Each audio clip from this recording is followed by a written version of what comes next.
Commençons maintenant le 6e cours des vecteurs avec comme notion le produit d'un vecteur par un scalaire. C'est une notion qu'on a déjà abordée parce que quand par exemple, on voulait avoir 3 fois le vecteur U, c'est ce qu'on faisait. Donc, multiplier un vecteur par un scalaire revient à multiplier chacune des composantes de ce vecteur par ce scalaire. Donc, on obtient un nouveau vecteur, mais qui est 5 fois plus grand, 3 fois plus grand, etc. Alors, par exemple, dans l'exercice ici, 5 fois le vecteur V, bien, je vais obtenir tout simplement 5 fois mon vecteur V qui est 5,7. Je vais donc obtenir 5 fois 5 comme composante horizontale et 5 fois 7 comme composante verticale. Donc, 5 fois le vecteur V va être égal à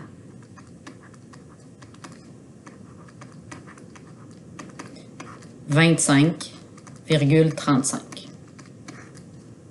Je vous laisse faire la lettre B parce que c'est quelque chose qu'on a déjà fait. Par contre, allons voir maintenant le produit scalaire de 2 vecteurs. Ah, là, ça, c'est pas pareil. C'est souvent attribué au travail en physique. Donc, le produit scalaire de 2 vecteurs est une opération qui fait intervenir 2 vecteurs, mais dont le résultat est un scalaire. Alors, le résultat va être un nombre, par exemple, la force, le travail fourni. Alors, le produit scalaire des vecteurs U et V se note U fois V et se lit U produit scalaire V. Alors, à partir des composantes, si j'ai le vecteur U comme composante AB et le vecteur V qui a comme composante CD, bien, mon produit scalaire du vecteur U et V, je vais faire la multiplication des composantes horizontales et les additionner à la multiplication des composantes verticales de façon à obtenir juste un chiffre. OK, allons-y tout de suite avec un premier exemple. Donc, si je prends mon vecteur U qui a comme composante 4,9, produit scalaire V qui a comme composante 2,7, le produit scalaire de U fois V, le produit scalaire de U et V, j'obtiens 4 fois 2 plus 9 fois 7. Je l'obtiens en faisant 4 fois 2 plus 9 fois 7, ce qui me donne 71. Je vous laisse faire la même chose avec la lettre B, où là, on vous demande premièrement, de faire le produit d'un vecteur par un scalaire et ensuite d'en faire le produit scalaire. Oh ben, tiens, on peut bien le commencer, là. Donc, on veut faire 2 fois le vecteur V, 2,7, produit scalaire de 3 fois le vecteur U.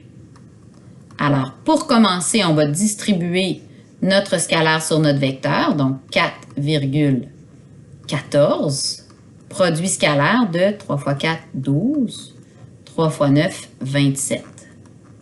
Alors, 2 fois le vecteur V produit scalaire de 3 fois le vecteur U va être égal à 4 fois 12 plus 14 fois 27. Souvenez-vous, on obtient un scalaire au final.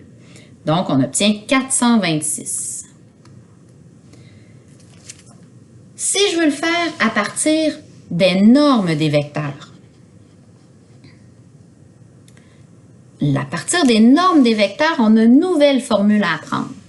On va prendre le produit scalaire de U et V, ça va être égal à la norme du vecteur U multiplié par la norme du vecteur V, cos alpha. Et alpha, c'est l'angle entre les deux vecteurs ayant la même origine. Attention, les deux vecteurs ne sont pas bout à bout, mais ont la même origine. Très, très, très important, ce petit détail-là. Donc, quelques remarques importantes. Les deux vecteurs ont la même origine. Alors, à ce moment-là, ça va être pratique pour déterminer l'angle entre les deux vecteurs. Si les vecteurs sont orthogonaux, le produit scalaire vaut 0. Donc, la formule ici qu'on apprend va nous permettre de démontrer que nos vecteurs sont perpendiculaires. Hein, je reviens à la première remarque aussi, là. La formule qu'on a ici va nous aider justement à déterminer l'angle entre les deux vecteurs. Et finalement, en physique, bien, le travail est justement défini par le produit scalaire de la force appliquée sur un objet par la distance parcourue de cet objet. Le travail est égal à la force effective fois le déplacement et on va en faire quelques exemples. OK, allons voir tout de suite le numéro 1. Calcule le produit scalaire de chacun des vecteurs, de chacune des paires de vecteurs suivants. Alors, si on prend le premier exemple, on a tout ce qu'il nous faut. On a la norme du vecteur U. Tiens, je vais dire que ça, c'est mon vecteur U. J'ai la norme du vecteur V et j'ai justement alpha parce que mes deux vecteurs ont la même origine. Alors, pour trouver le produit scalaire de U et de V, j'ai tout simplement à faire la norme du vecteur U multiplié par la norme du vecteur V, cos de alpha, c'est-à-dire dans ce cas-ci, 12,4 multiplié par 15,1 multiplié par cos de 124. Alors, on a juste à le calculer et on obtient moins 104,7. Je vous laisse terminer la lettre B, puis on passera à d'autres exemples plus concrets dans la prochaine capsule.